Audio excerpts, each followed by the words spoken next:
नमस्कार। देशकाल प्लस में आपका स्वागत है। मैं हूं मुकेश कुमार।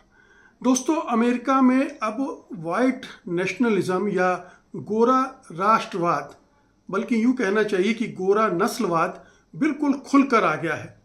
अभी जब अमेरिका की स्वतंत्रता की घोषणा की 250वीं जयंती मनाई गई तो ये गोरे राष्ट्रवादी सड़कों पर बाकायदा परेड करते हुए देखे गए। मुंह पर कपड़ा बांधे हुए वो मेट्रो पर सवार हुए, मेट्रो स्टेशन से निकले और बाकायदा उन्होंने मार्च किया। और ये खुल्लम खुल्ला एक तरह से गोरे नस्लवाद की एक कहना चाहिए प्रदर्शन था, अभिव्यक्ति थी, और जो बता रहा है कि अमेरिका में ये वाइट नेशनलिज्म या वाइट कहना चाहिए रेसिज्म इस हद तक बढ़ गया है कि अब उसे मुंह छिपाने की उस तरह से ज़रूरत नहीं है। हालांकि इसके जो मार्च करने वाले, परेड करने वाले लोग थे, उन्होंने अपने मुंह ढक रखे थे सफ़ेद कपड़ों से, धूप के चश्मे लगा रखे थे, खाकी पैंट पहन रखी थी। ध्यान रखिए, ये खाकी पैंट बहुत इम्पोर्टेंट है भारत के कॉन्टेक्स्ट में भी।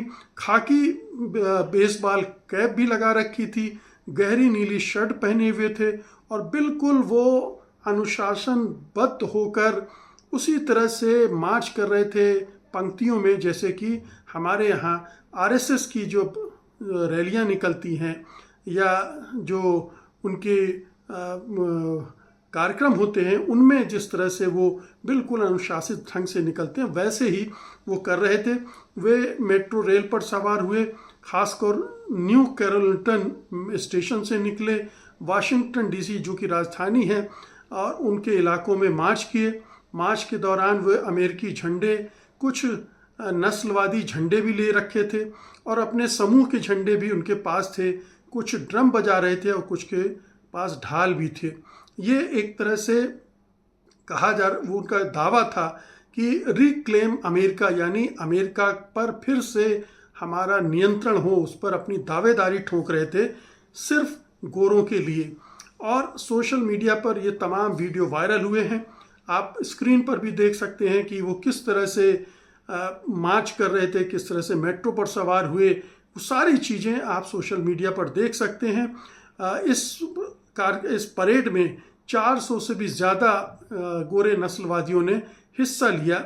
हालांकि कोई हिंसा नहीं हुई लेकिन जो अमेरिका के ही विशेषज्ञ हैं वो इसे विशुद्ध फांसीवादी घटना मान रहे हैं।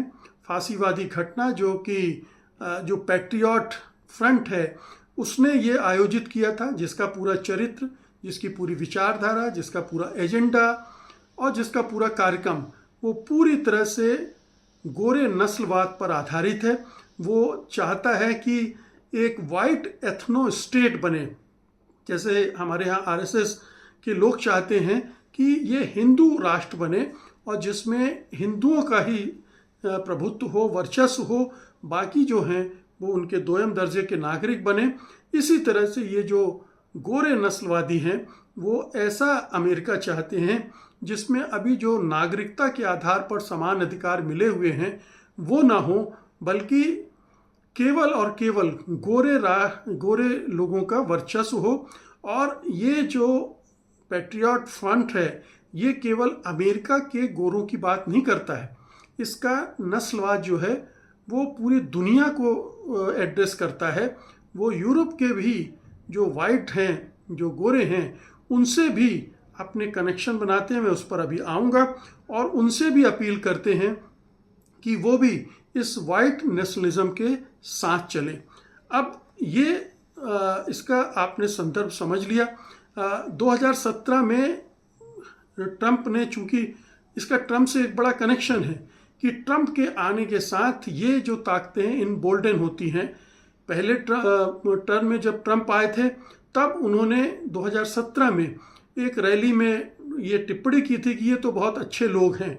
फिर 2022 में कहा था उन्होंने, 2022 में एक ऐसे ही वाइट नेशनलिस्ट हैं निक फिंटेस, उनके साथ डिनर किया था। और ट्रंप भी ये जो ग्रेट रिप्लेसमेंट जैसे सिद्धांत इन गोरे नस्लवादियों के होते हैं उनका भी प्रचार करते रहे हैं।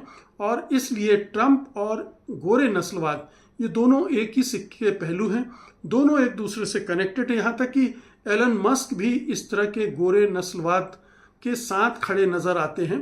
दक्षिण अफ्रीका के बारे में उनका जो रवैया है वो भी इसी तरफ इशारा करता है। तो ये लगातार ये चल रहा है।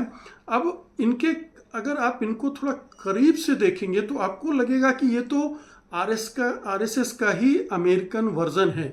जैसे मैंने आपको बताया कि विचारधारा बिल्कुल मिलती जुलती है, उसी तरह से ये वाइट इथनो स्टेट बनाना चाहते हैं।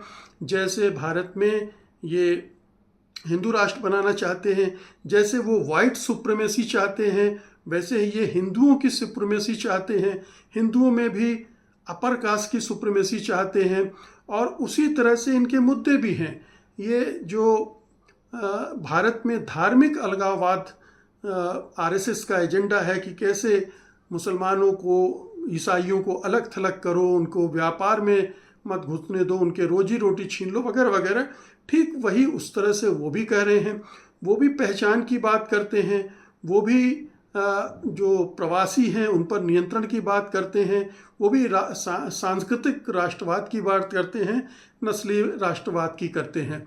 इनकी जो प्रमुख गतिविधियां होती हैं मोटे तौर पर ये इसी तरह के प्रदर्शन करते हैं, प्रचार अभियान चलाते हैं, फ्लायर्स, स्टिकर्स, बैनर और ऑनलाइन कंटेंट टेलीग्राम चैनल पर इनका चैनल है, वितरण करते हैं। और भर्ती जो है वो वाइट नेशनलिज्म के नाम पर होती है। इनके एक्टिव क्लब्स हैं। अब ये क्लब्स भी बड़ी ज़बरदस्त अवधारणा है। जैसी हमारे यहाँ आरएसएस की शाखाएं हैं, बिल्कुल वही पैटर्न इनके इन क्लब्स का है। ये रॉबर्ट रुंडो ने शुरू किया था एक्टिव क्लब्स। इसमें जो यंग वाइट मर्द होते हैं उनको फिटनेस, हम जानते हैं कि शाखाओं में खेल कूद फिटनेस पे जोर दिया जाता है, फिर मार्शल आर्ट की ट्रेनिंग और कम्बैट स्पोर्ट्स, इन सब के ज़रिए युवाओं को, गोरे लोगों को आकर्षित किया जाता है। जैसे हमारे यहाँ शाखाओं में हिंदुओं को आकर्षित किया जाता है, उनको खेलने कूदने मिलने जुलने के नाम पर, और फिर उनके ज़रिए उनको एकजुट किया जाता है और फिर प्रचार और छोटे प्रदर्शन आदि से अपना प्रचार किया जाता है। और इनकी संख्या 2022 से 2025 के बीच में एकदम से बढ़ी है। जैसे भारत में जब प्रधानमंत्री मोदी बन गए तो उसके बाद आरएसएस का और ज़बरदस्त तरीके से उभार हुआ, वैसे ही ट्रंप के आने के बाद ये जो गोरे नस्लवादी लोग हैं इनके हौसले बढ़ गए और उनका संगठन, उनके लोग भी बढ़ते चले गए। और अब ढेर सारी शाखाएं पूरे अमेरिका में इनकी फैली हुई हैं, यहाँ तक कि अब महिलाएं शाखाएं भी उभर रही हैं। ये जो संगठन है इनका हिंसा से लगातार संबंध रहा है। ये हेट स्पीच, हेट क्राइम्स में इन्वॉल्व रहे हैं। जैसा कि आरएसएस के बारे में भी हम सुनते और जानते रहे हैं कि जो भी दंगे होते हैं उनमें उनकी भूमिका होती है, किस तरह से वो मुसलमानों के खिलाफ हेट कैंपेन चलाते हैं। ये सारी चीज़ें बिल्कुल स्पष्ट हैं। इनका राजनीतिक कनेक्शन उसी तरह से जैसे आप देखें कि आरएसएस और बीजेपी का है, उसी तरह से इनका कनेक्शन भी यहाँ पर ट्रंप से है। इस पूरे मागा आंदोलन, ट्रंप और वाइट नेशनलिज्म या वाइट फासिज्म या वाइट रेसिज्म, इन सब का एक मिला जुला मिक्सचर है।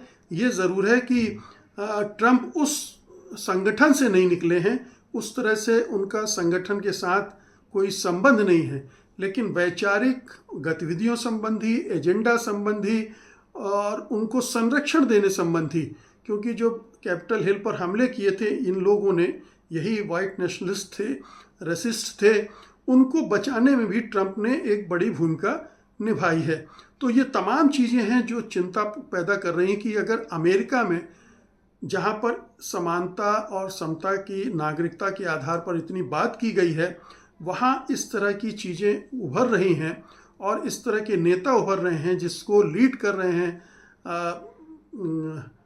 ट्रंप, जेडी वांस, मार्को रूबियो, एलन मस्क, ये सब इन सबको बढ़ावा दे रहे हैं। तो इससे एक खतरा अमेरिका का जो कंपोजिट कल्चर है, जो मिली जुली संस्कृति है, उसको खतरा है। और जो अल्पसंख्यक हैं या गैर गोरे समुदाय हैं, उनको जो टारगेट किया जा रहा है, उससे अमेरिकी समाज बहुत बड़े विभाजन की तरफ बढ़ रहा है, विभाजित हो गया है। लगातार ये विभाजन अमेरिकी समाज में गोरों और अश्वेतों के बीच में रहा है, या कलर्ड जो कहे जाते हैं पीपल, उनके बीच में रहा है। अब ये खाई और गहरी होती जा रही है। और ये जो वाइट नेशनलिस्ट हैं वो हिंदुओं को भी टारगेट कर रहे हैं, भारतीयों को भी, मुसलमानों को भी, और जो लैटिनो कहे जाते हैं उनको भी टारगेट कर रहे हैं। तो ये ज़बरदस्त तरीके से बढ़ रहा है, ख़तरनाक तरीके से बढ़ रहा है। ये क्लब्स, एक्टिव क्लब्स जो शाखाओं की तरह हैं, उनकी संख्या बढ़ रही, उन शाखाओं में भाग लेने वालों की संख्या बढ़ रही है। और ये एक पूरा वाइट नेशनलिज्म पूरे अमेरिका में जिस तरह से जोर पकड़ रहा है, उससे यूरोप के देशों में भी इसके कनेक्शन सामने आ रहे हैं। और ये आगे चलकर बहुत ही ख़तरनाक रूप ले सकता है। बहुत बहुत शुक्रिया आपका, धन्यवाद, नमस्कार।